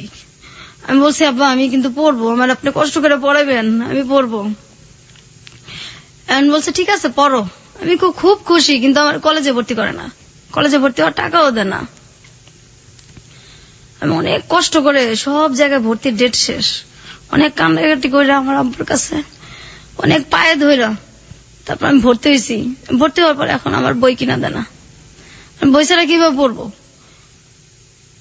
তারপরে অনেক কষ্ট করে পড়তেছি। যখন সবাই চলে যেত, ছুটি হয়ে যেত, ক্লাস যার যার এক এক সময় এক একজনের ক্লাস শেষ, যখন পুরা কলেজটা ফাঁকা হয়ে যেত, তখন আমি লাইব্রেরিতে যাইতাম। লাইব্রেরি স্যারের হাত ধরে কাঁদতাম যে স্যার আমি খুব গরিব মানুষ, সব শেষ হয়ে গেলে আমার আপনি একটু নোট করতে দিবেন, আমার তো বই নেই। আমার তখন মাত্র 6টা বই ছিল। স্যার বাকি বইগুলো আমি প্রত্যেকদিন এসে নোট করে করে নিয়ে যাব, আমার আপনি একটু সময় দিবেন। স্যার বলছে ঠিক আছে তুমি নোট করে নিয়ে যাও। সবাই চলে যেত, তারপর আমি সন্ধ্যার সময় বাসায় আসতাম, এই নোট করে করে আমি পরীক্ষা দিছি। আমি একটা সাবজেক্ট খারাপ করছি, আমি অনেক কান্নাকাটি করছি, পরে আমার আর পরীক্ষাই দেওয়া নেই আমার আব্বা।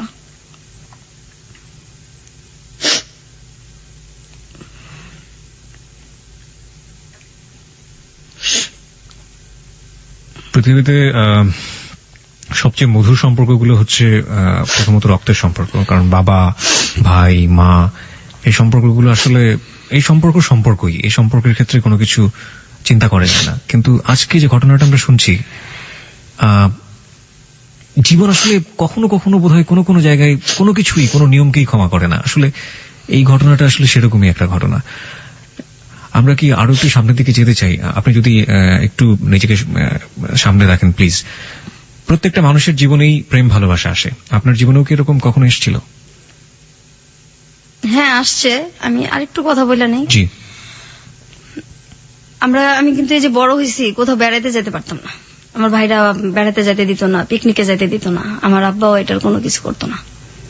কখনো বেড়াতে যেতে পারতাম না, কোথাও দাওয়াত হলে যেতে পারতাম না। আর প্রেম, আমি যখন ইন্টারমিডিয়েট দিব তার কিছু আগে দিয়ে আর কি, আমার মানে প্রতিবেশী এক ছেলের সাথে আমার সম্পর্ক হয়, ওই প্রপোজাল দেয়, সম্পর্ক হয়।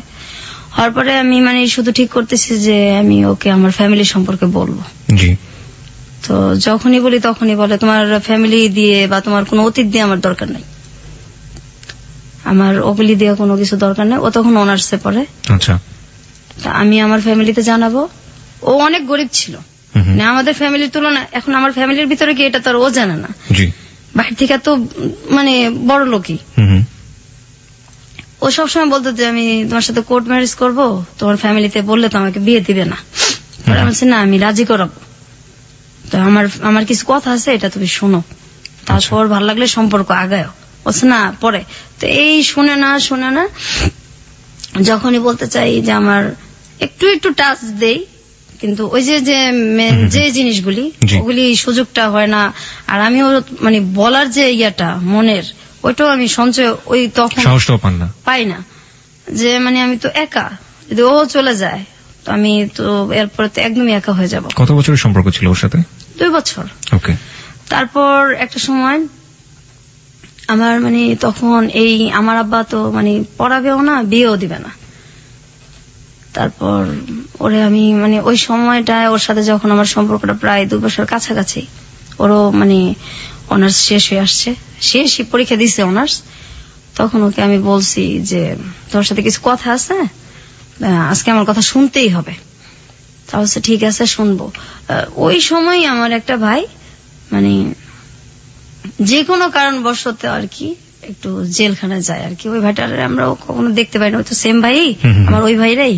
ওইটা নিয়ে আমার কোনো মাথা ব্যথাও নাই, কিন্তু এটাও ও জানে আর কি, আমাদের একই এলাকায় যেহেতু ও জানে। জানার পরে তো আমি বলছি যে এই জিনিসটা নিয়েও কথা বলবো আর আমার ফ্যামিলি সম্পর্ক কথা বলবো। আর ও ঠিক করছে, ওর বাবা মাকে পাঠাবে আমাদের বাসায়। ফ্যামিলি সম্পর্কে কথা বলবেন মানে আপনি যে ভায়োলেন্সের শিকার হয়েছেন আপনার ভাইদের দ্বারা লম্বা একটা সময়, এটা আপনি বলতে চাচ্ছিলেন? এটা আমি বলতে চাইতেছি, কিন্তু আপনি সুযোগ পাচ্ছিলেন না। আমি সুযোগ পাইতেছি না, আর ও শুনতে চাইতেছে না। আর দেখা তো আমি 4 মাস 5 মাস পরপর করতাম, এত মানে তাড়াতাড়ি দেখা করতাম না। তারপর মানে ওকে আমি একদিন, আর আমি দেখাও করতাম ওর সাথে, যে জায়গায় আমি বলতাম ওই জায়গায়। ওর ইচ্ছা মতো আমি দেখা করতাম না, কারণ আমি তো ছেলেদের বিশ্বাসই করি না। আর ওর সাথে সম্পর্কটা আমার সহজে হয় না, অনেকদিনই লাগছে। তারপর ওকে আমি বলছি যে তুমি যে মানে আমার কথা শোনো না, এখন আমি আমার মানে একটা কথা বলবো, তারপর তুমি দেখো কি করবা। আর ওই সময় কিন্তু এই যে আমার অনেক বিয়ের প্রপোজাল আসতো, আমি শুধু ওর জন্য সব বাদ দিছি। অনেক ভালো ভালো ছেলের প্রপোজাল আসতো, ওর জন্য সব বাদ দিছি। আমার ভাবিকে দিয়ে আমি বললেই রাখছি আমার ভাবিকে যে আমি এরকম একটা ছেলের পছন্দ করি। আমার ভাবিকে দেখাইছি, আমার ছোট বোনকে দেখাইছি, আমার মানে 2 ভাবিকেই দেখাইছি। তারপর আমার বড় ভাবি মেয়ে দেখছে বেশি, বলছে না অসুবিধা নাই, শিক্ষিত আছে, গরিব দেখে কি হয়েছে, আমরা একটা কিছু ইয়া করে দেবো না। আর এভাবে আপনি কতদিন বাঁচবেন, এভাবে তো বাঁচা যায় না, বের তো হইতে হবে। তারপর মানে ওকে আমি বলছি, বলার পরে ও হঠাৎ করে আমাকে বলতেছে যে বলছেন মানে কি আপনি আমার যে লাইফে যে আমার ভাইদের দ্বারা যে আমরা নির্যাতিত হয়েছে আর কি, এই জিনিসটাই মেন আমার বলার। নির্যাতিত শব্দটা আসলে এখানে যায় না, এর চেয়ে বড় কিছু বলা উচিত, আমরা ঠিক জানি না শব্দটা আসলে কি হবে। ওকে, আপনি রেপের ঘটনাগুলো আপনি তাকে খুলে বলেছেন, এবং আপনার সহ আপনার বোনেরও ব্যাপারটা আপনি বলেছেন। পুরো ফ্যামিলিটার সম্পর্কে আমি ওরা টাচ দিছি যে বাইরে থেকে তো তুমি দেখো, এই তো বিয়ে হইলে কিন্তু আমার এটা না বললে তোমার এখনই আমি বলি, যাতে আমি তো এটা কখনো না কখন বলবোই, তোমার কাছে তো এটা আমি গোপন রাখবো না, যার সাথে আমার বিয়ে হোক। তো এই হইলো। আমি যে ওর জন্য যে ছেলেগুলিকে মানে বিয়ে করি নাই, যখন আমার বিয়ের প্রপোজাল আসছে এটাও জানে, এবং ও 2-1টাকে দেখছো। ওই সময় আমার বলতেছে, দেখো আসলে আমি তো তোমার ভালোবাসি নাই, আমি তো একটা মেয়েকে ভালোবাসতাম। ওই মেয়েটাকে ভোলার জন্য আমি তোমার সাথে সম্পর্ক করছি। এই ঘটনাগুলো জানার পর জানার সাথে সাথে আমার এই কথাটা বলছে। আমার তো পায়ের নিচের মাটি তখন নাই। তারপর আমি অনেকটা অ্যাবনর্মালের মতো হয়ে গেছিলাম। 20 দিন 15 দিন পরপর মাথা আঁচড়াতাম, একদম একা হয়ে গেছি। কোথাও কেউ নিত না, বা মনটা ফ্রেশ করার জন্য কেউ নিত না। তারপর হঠাৎ করে আমার এখন যার সাথে বিয়ে হয়েছে আর কি, এর অনেক বছর পরেই, প্রায় 5-6 বছর পরে, 7-8 বছর পরে, আমি মানে এই যে আমি কষ্টটা করলাম, আমার আব্বা আমাকে আর পড়ায়ও না। আমি তো তখন ইন্টার এক সাবজেক্ট খারাপ করে আর দেওয়া হইলো না, আর ওর সাথে এটা হইলো। তারে প্রায় 1 বছরের মতো আমি একদম চুপচাপ। আমার মানে আমি কি করব, কোথায় যাব, মানে কষ্ট আর সহ্যই করতে পারতেছিলাম না। আবার ছেলেটা এরকম করছে আমার সাথে। ও কি পরে বিয়ে করে ফেলে সঙ্গে সঙ্গে? না, আর অনেক পরে করে। আর পরে যোগাযোগ করেনি আপনার সাথে? না, কখনোই না। এবং আপনার ভাইরা যে এই আপনি যখন খুলে বললেন যে আপনার ভাইরা আপনাকে এই ধরনের আচরণ করেছে আপনার সঙ্গে, ওর এই ব্যাপার নিয়ে আর কোনো কথাই বলেনি? কোনো কিছু কোনো জিজ্ঞেস? কথাই বলে না। ও বলছে আমি আসলে একটা মেয়েকে ভালোবাসতাম, ওকে ভুলার জন্য আমি তোমার সাথে সম্পর্ক করছি। এর পরের ঘটনাগুলো আমরা জানবো শ্রোতা যারা শুনছেন। এবং আজকে বিথির বর আমাদের সাথে উপস্থিত আছেন। বিথির বরের কাছেও আমাদের কিছু প্রশ্ন আছে, আমরা সেই প্রশ্নগুলোর উত্তর তার কাছ থেকে খোঁজার চেষ্টা করবো। তবে তার আগে সংবাদের বিরতি আছে, সংবাদের পরপরই ফিরে আসছি। খুব ছোট্ট একটা বিরতি। আর একবার মনে করিয়ে দিচ্ছি, আপনি শুনছেন হ্যালো 8920 এবিসি রেডিও FM 89.2 এ। কিবরিয়া আপনার সঙ্গে আছে, আশা করছি সাথেই থাকবেন।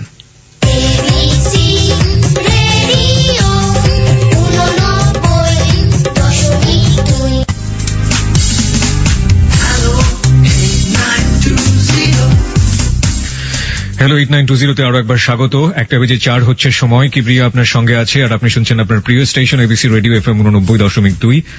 এই হ্যালো 8920 হচ্ছে আপনার গল্প বলার প্ল্যাটফর্ম, আমরা বলি এটাকে। এবং আপনি আপনার জীবনের গল্প এখানে বলতে পারেন। এখানে আমরা কোনো কাকতালীয় অধিভৌতিক কোনো গল্প বলি না, এবং আপনি আপনার জীবনে যেটা ঘটে গেছে সেই গল্পগুলো এখানে বলবেন। এবং সেই গল্প থেকে যারা আমাদেরকে শুনছেন, লাখো লাখো শ্রোতা, তারা বিভিন্ন শিক্ষা নিয়ে থাকেন। আজকের গল্প থেকে আমরা কি শিক্ষা নেব?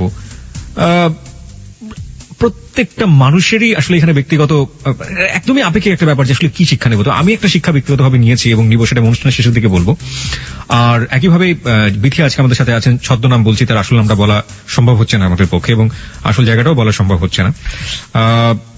সে কি শিক্ষা নিয়েছে তার ছেলে মেয়েদের ক্ষেত্রে, সেটাও আমরা জিজ্ঞেস করব।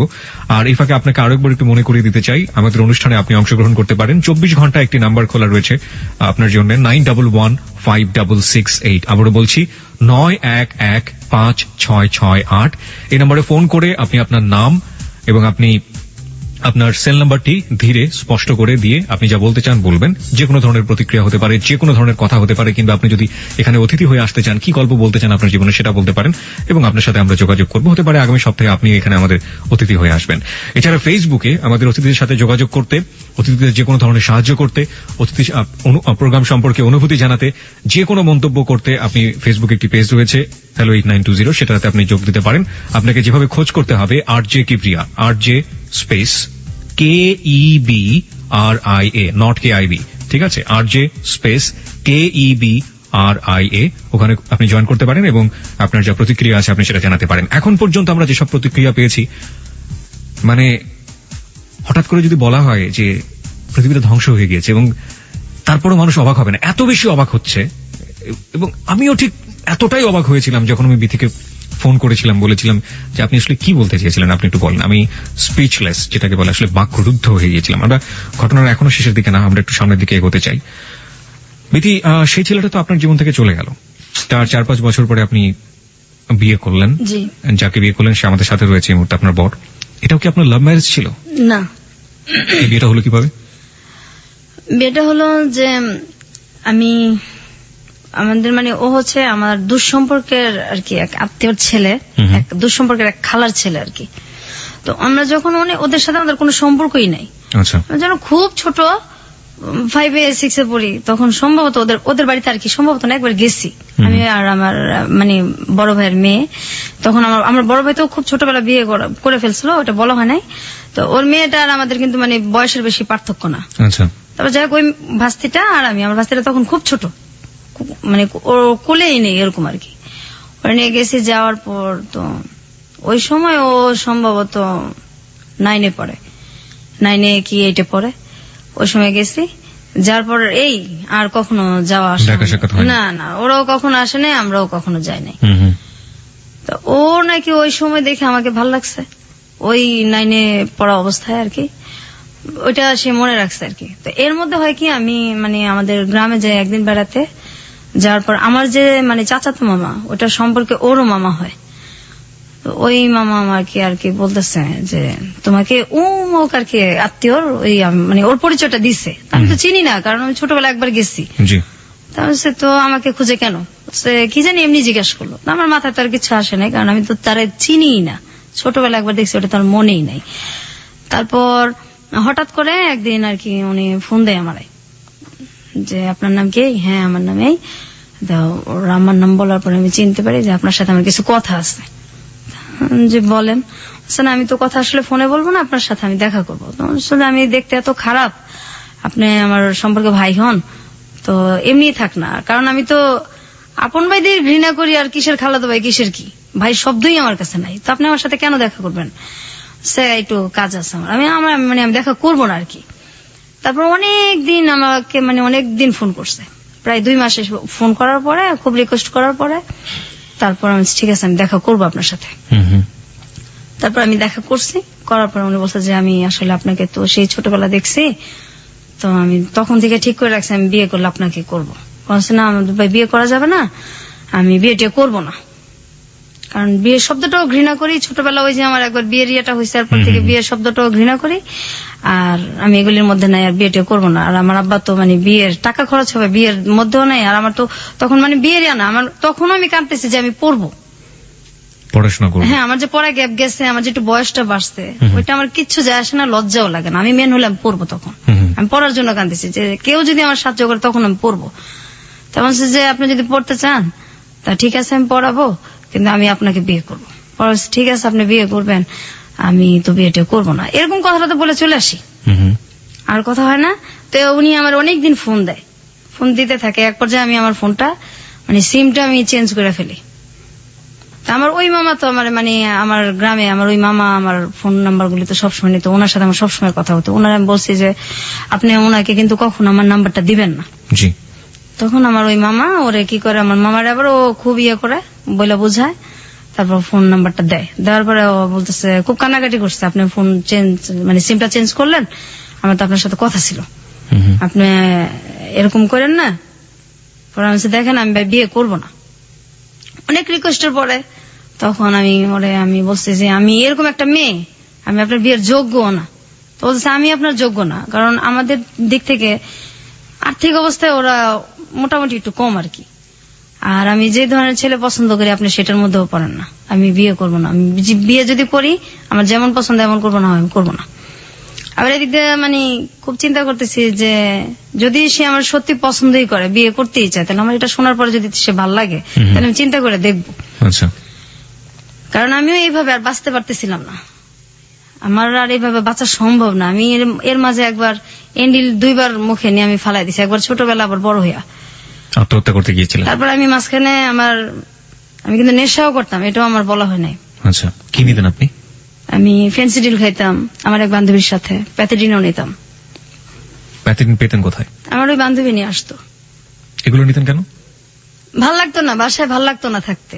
আচ্ছা, ও বলতো যে এগুলি নিলে এগুলি খাইলে কষ্ট ভোলা যায়, তো ওর সাথে এটা আমার বলা হয় না, কথা প্রসঙ্গে আমি বলতেও চাই না এই জিনিসটা এখন। ঠিক আছে, পরিষ্কার হোক, সবকিছু পরিষ্কার হোক। হ্যাঁ, তারপর আমি যে এই যে বান্ধবীদের সাথে যখন ঘুরতে যেতাম, আমি তো চাইতাম না আমার বাসায় আসতাম, আমার ইচ্ছা করতাম আমি রাস্তায় পড়ে থাকি। আমার বাসাটা আমার দোজকের চেয়েও খারাপ লাগতো, রাস্তায় পড়ে থাকি, আমার বাসায় ভালো লাগতো না। তো এই জিনিসগুলি আমি ওনার সব বলছি ফোনেই, এবং আপনি এই যে রেপের কাহিনী সব বলছি ওনাকে। আমি আমার কিচ্ছু বাকি রাখি আর কি, আমার ফ্যামিলির, আমার যে একটা প্রেম করছি, সব বলছি। বলার পরে উনি হাসছে, বিশ্বাস করে নাই। বলছে না এগুলি কি মানে তুমি হয় না। আমাকে বিয়ে করতে চাও না সেজন্য এগুলো হ্যাঁ, বলছো? তুমি আসলে রাজি না তো, এর জন্য এরকম করো, তোমার এগুলি কিছু আমার যায় আসে না, আমি তোমার বিয়ে করবো। পরে বলছি না এগুলি সব সত্যি। তারপর যখন আমি খুব কান্নাকাটি করছি তখন উনি আর কি বিশ্বাস করছে এক পর্যায়ে। করার পরে বলছে যে এগুলি আমার কোনো কিছু যায় আসে না, আমার তোমার ভালো লাগছে, আমি বিয়ে করবো, বাস করবো। তা আমার বাড়ির কেউ রাজি না, আমি বাসায় এটা জানাইছি ব্যাপারটা, আমার বাসায় কেউ রাজি না। আমার ভাবি, আমার দুই ভাবি তো আমার মানে আমার মায়ের ভালোবাসা আমার দুই ভাবির কাছ থেকে আমরা পাইছি। আচ্ছা। মা বলতে আমার ওই দুই ভাবি। অনেকে যদি রাগারাগিও করি, মানুষ তো বাবা মাকে এটা মানে বাবা মায়ের সাথে বুঝায়। জি। তা আমার ভাবিদের সাথে রাগারাগি করলেও তারা কখনো আমাদের সাথে রাগ করে থাকে না। আমার দুই ভাবি আমাদের রাগ কষ্ট সব বুঝে এবং বুকে আবার তুইলেই নাই, ভাবিরেই নাই। তারপর আমার ভাবিদেরকে আমি বুঝাইছি যে এইভাবে কতদিন আমি বাঁচবো, আমার এইভাবে বাঁচাও সম্ভব না। এই ছেলেটা এরকম, সবাই বলতেছে যে ছেলেটা পড়াশোনা বেশি করে নাই, আবার আমাদের সাথে আর্থিক দিক দিয়েও যায় না, এটা কিভাবে হইব। ফার্স্ট দেখেন এইভাবে আমি তো আর থাকবো না। আর ওর ছেলেটা আমার এত মানে চাইতেছে, তো কেউ রাজি না, কাউরে মানে আমি বাসার কনভিন্স করতে পারতেছিলাম না। তারপর এক পর্যায়ে ও আমার কিভাবে জানে আমার বড় বোনের হাজবেন্ডের ফোন নাম্বার নেয়, ওনার সাথে মানে খুব যোগাযোগ করার পরে উনি আমার আব্বাকে আর কি খুব রিকোয়েস্ট করে, উনি ওর সাথে দেখা করছে, কথা বলছে যে ছেলেটা যেমনই হোক ছেলেটা ভালো, আপনি দিয়ে দেন, বিয়ে দিয়ে দেন। আর এদিকে আমিও আমার মানে বাসায় বলছি। তারপরে এক পর্যায়ে বিয়েটা হয়। তো বিয়ে হওয়ার পরেও মানে আমি ওদের বাসায় অনেক কষ্টে ছিলাম, এখন তো একটু আলাদা হয়েছি। ওর মা আর বোনের, ওর বাবা নাই। আচ্ছা, আমি এই প্রসঙ্গে আসতে চাই, আমি একটু আপনার বরের কাছে যেতে চাই। আপনি অনেকক্ষণ ধরে বসে শুনছেন এবং মাঝে মাঝে চোখ মুছছিলেন ওর, আপনার ওয়াইফ যখন কাঁদছিল। আপনি যে এই যে ওর ব্যাপারগুলো জানলেন এবং জানার পরেও আপনি ওকে বিয়ে করেছেন, সাধারণত এরকম হয় না। যেমন যাকে সে 2 বছর ধরে লাভ করেছে এবং সেই ছেলেটাও জীবন থেকে চলে গেছে এটা শোনার পরে, এবং কোনো প্রশ্নও করে নাই যে আসলে কি, জাস্ট কেটে পড়ার জন্য সে বলেছে অন্য একটা ছেলেকে মেয়ে লাভ করেছে। তো আপনি কেন তাকে বিয়ে করলেন? আমি করলাম তার কারণ হচ্ছে আমি আসলে তাকে ভালোবাসি, ছোটবেলা থেকে দেখছিলাম একবার, তারপর থেকে আমার মনের মধ্যে ওর জন্য একটা জায়গায় তৈরি হয়েছে। তো যে কথাগুলো ও আপনাকে বলছে, আপনি যখন মানে প্রথম যখন কথাগুলো আমাকে বলছে, আমি তো বিশ্বাস করতে পারিনি। এটা বিশ্বাস করার কথা না, জি, কারণ বাবা মা এরকম হয় বা ভাইরা এরকম করতে পারে, এটা তো ভাবাই যায় না। আমি প্রথমে শুনে তো প্রথমে এটা আমি ওইভাবে নেই না, আমি প্রথম ভাবতে পারছি যে ও আমাকে পছন্দ করে না, বিয়ে করতে চাচ্ছে না, এই জন্য হয়তো আমাকে মিথ্যা কথা বলতেছে। যখন এক পর্যায়ে খুব কান্নাকাটি করলো, সত্যি কথাগুলো মানে বুঝাইতে পারলো, তখন আমি তো মানে নিজেই হতভম্ব হয়ে গেছি, এটা কি করে হয়, আপন ভাই এগুলি। তো আমি পরে বললাম যে দেখো ভাই, ওইটা একটা অ্যাক্সিডেন্ট বা একটা দুঃস্বপ্ন মনে করতে পারো তুমি, ওইটা নিয়ে আমার কোনো মাথা ব্যথা নেই, কারণ এখানে তোমার কোনো দোষ ছিল না, তুমি পরিস্থিতি শিকার। ওইটা আমার কিছু যে আসে না, আমি তোমাকে ভালোবাসি, যে কোনো কিছু বিনিময়ে তোমাকে চাই। ভাইদের মুখোমুখি যখন আপনি হন, আপনার ফিলিংসটা কি হয়? সে তো আপনাকে বলে বোঝাতে পারবো না। যদি আল্লাহ তাআলা আমাকে ক্ষমতা দিত, এই বিচার মনে আমি নিজে হাতেই করতাম। আচ্ছা বিধি, আপনার কাছে একটু আসি। আপনি এখন আপনার সেই বাপের বাড়িতেই আছেন এবং আপনি নিচতলায় থাকেন সম্ভবত, রাইট? হ্যাঁ, এটা আমি যে কয়েক মাস আগে আসছি। আমি তো অসুস্থ। কেন আসছেন? আসছি, আমি খুব অসুস্থ থাকি। আমার মানে ওই যে আমার শরীরের যে থাইরয়েড, এটা সম্পূর্ণ শুকিয়ে গেছে। টেনশনে আমার ডায়াবেটিস হয়েছে, আবার হাই প্রেশার হয়েছে, এত অল্প বয়সে, সব টেনশনের কারণেই হয়েছে। তো মাঝে মাঝে এত অসুস্থ হয়ে পড়ি যে আমি মানে রান্না বান্নাও করতে পারি না, এরকম অবস্থা হয়। তো কাছে থাকলে আমার 2টা ভাবি আছে, ওনারা খুব ভালোবাসে, ওনারা আমাকে দেখে। আপনারা যে বাসাতে থাকেন সেখানে কি আপনাদেরকে ফুল ফ্যাসিলিটি মানে যে সুযোগ সুবিধাগুলো দেওয়া হয়, মানে আপনার শ্বশুর কি দেয় সুযোগ সুবিধাগুলো? না না, না, না। কোনো সুযোগ আমার ভাইদেরকে যেভাবে দেখতো আগে থেকে ওইভাবেই দেখে। আর আমি তো এই বাসাটা যে ভাড়া নিছি, আমাকে ভাড়াও দিবেন আমার বাবা। মানে আপনাকে ভাড়া দিতে হয় নিজের বাড়ি? অবশ্যই। আমার ভাইরা থাকে 2 ফ্ল্যাট নিয়ে, ভাইরা 2টাও থাকে। তারা কারেন্টের বিলও দেয় না বা ভাড়া তো প্রশ্নই আসে না, যেখানে বিলটাই তাদের কাছ থেকে নেওয়া হয় না, কিন্তু আমার কাছ থেকে সবই নেওয়া হয়। এবং আমি যে ভাড়াটা নিচ্ছি এটা অনেক রিকোয়েস্ট করে নিচ্ছি, আমার আব্বা আমাকে ভাড়াও দিবে না। আমি খুব রিকোয়েস্ট করে, খুব কান্নাকাটি করে তারপর ভাড়াটা নিচ্ছি, আমাকে দিবে না এখানে ভাড়া। আর আমার ভাইরা তো বলছে অনেক আগে যে মানে আমি একদিন বলছিলাম যে ওদেরকে দিলে আমাদেরকে দিবেন না, এখন তো আমরা বড় হয়েছি, এত কষ্ট এখনো দেন, আপনিও তো একসময় মারা যাবেন। আমার ভাইরা বলছে যে এই চোখ 2টা উঠায় ফেলবো আর তাই না ছাদের মধ্যে রোদ্রে দিয়ে রাখবো, এই বাসার তুই কে, কোনো কথা বলতে পারবি না এই বাসায়, আর এই বাসার তোরে আর মানে আর আমার ছোট বোনটারে কিছু দেওয়া হবো না, কি তোরা কে এই বাসার। আমার আব্বার সামনেই বলছে। আরে আমার আব্বার সামনে এটা তো নতুন কিছু না, আগে থেকে তো এর চেয়ে তো অনেক কিছুই হয়েছে। আপনি এখন আগের চেয়ে অনেক স্বাবলম্বী বলতে পারি, কারণ আপনার হাজবেন্ড আছে যে সবকিছু জানে, আপনাকে লাভ করে, আপনার হাজবেন্ড রোজগার করে, তার রোজগারের পাশে আপনাদের সংসার চলে, সুতরাং আপনি আপনার বাবার উপর ডিপেন্ডেন্ট না। অবশ্যই। এখন যদি আপনাকে বলা হয় যে আপনি আইনের দ্বারস্থ হন এবং আইনের দ্বারস্থ হয়ে আপনার যে অধিকার সেটা আপনি আদায় করে নেন, আপনি সেটা করবেন? না, আমি করতে পারবো না, কারণ তাহলে আমার যে ভাইরা এই সমস্ত কাজগুলি করছে তারা মোটামুটি ভালো ফর্মে আছে, তো আমার হাজবেন্ডকে হয় মারে ফেলবে, না হয় আমাকে মারে ফেলবে, আমি থাকতে পারবো না, বাঁচতেও পারবো না। এবং আমি যেখানে আসছি এটা যদি জানাজানি হয় তাহলে যে আমার কি হবে আমি চিন্তাই করতে পারি না। এই রিস্কটা আপনি কেন নিলেন? আপনি কেন এত বড় জানার পরেও আপনি কেন রেডিওতে এসে লাখ লাখ মানুষের সামনে আপনি আপনার জীবনের কাহিনী বললেন? আমি মেন আসছি আমার ছোট বোনটার জন্য, যে আসলে একসাথে বড় হয়েছি, ওর কথাগুলি রেজিস্টার না আনলে আমারটাও চলে আসে, এই কারণে হয়তো আমার গুলিও বলা হয়ে গেছে। আমার ছোট বোনটার জন্য আসছি, আমার ছোট বোনটার জন্য আমি অনেক জায়গায় গেছি, ওর চিকিৎসাটা হোক। ও যে মানুষ এটা তো ভুলেই গেছে, যে ও যে মানুষ, ওর যে বাঁচার অধিকার আছে, ও তো মানুষ। তো ওর জন্য মানে যদি কেউ ওর চিকিৎসার জন্য সাহায্য করে, বা ওর যে কষ্টটা, আমার যে কষ্টটা, এটা মানুষ জানুক। আর আপনি যেভাবে মানুষের ধৈর্য সহকারে যে কথাগুলি শুনেন, আমি তো আমার হাজবেন্ড ছাড়া কাউকে এগুলি বলতে পারিনি, আর আমার ভাবিরা ছাড়া। তো আপনার কথা শুনে আমার খুব ভালো লাগছে, আমি চিন্তাও করি নাই যে আমি মানে কেন যাব, কি করব, আমার ভালো লাগছে, আমি চলে আসছি। কিন্তু যখন আমি জানিয়েছি যে আমি আসবো, তখন আমি চিন্তা করছি, আমি যে দিলাম আমি কথা বলতে পারবো, আর বলার পর আমার কি হবে, এই চিন্তাটা আমি পরে করছি।